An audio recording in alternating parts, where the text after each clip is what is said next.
purposes of this dialogue is to explore possible roads that have not been taken now. They may not be worth taking. It may be idealistic to suggest that they might be taken. But let me just sketch out a couple that occur to me in hopes that the panel can respond. First of all, is there any chance that the ASEAN chair could become involved constructively in this issue? After all, it is already the Indonesian desire to do something with regard to Preabihan, although I realize that's intramural within ASEAN, and this is somewhat external. And next year, of course, Cambodia will chair ASEAN, and Cambodia has no stake whatsoever, as far as I know, in this particular dispute. Second, it has always been ironic that although ASEAN is concerned with Chinese claims, it has perhaps paid less attention to the conflicts within it among the 4 ASEAN members themselves. Now, in this regard, if both Vietnam and Malaysia last year submitted a joint note to the United Nations, it suggests that there might be some potential for harmonizing those 4 claims, regardless of what the Chinese position might be. Indeed, at some, well, there's certain details, there's no time.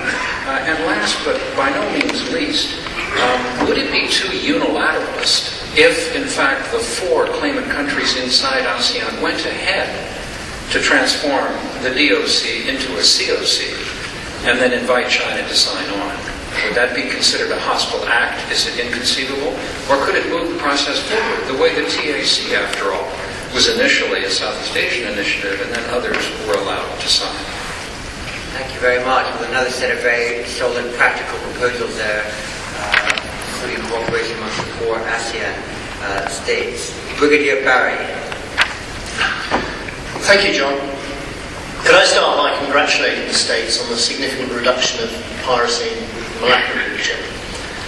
My question is on piracy both locally and in the Indian Ocean, and I'd like to take another road not taken.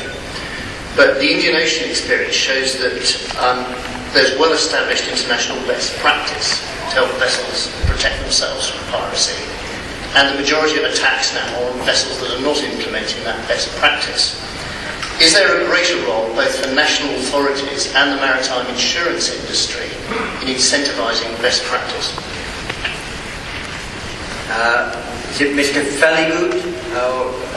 I'm sure I'm pronouncing it wrong, but once I get to road 22, it's very difficult to sort of see that. But the name I thought began with F.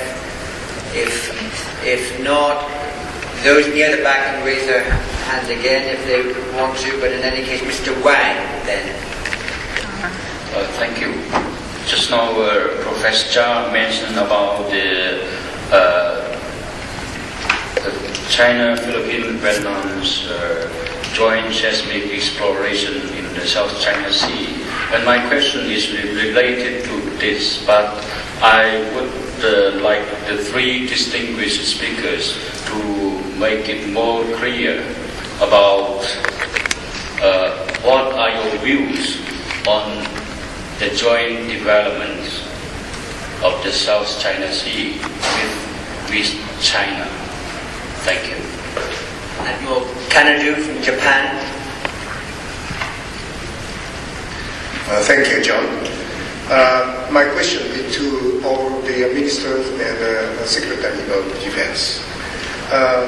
We now, as the Minister and the Secretary of Defense said, we now observe the rising military tension in the South China Sea. Many ASEAN countries and China are rapidly enhancing their maritime power, including submarines.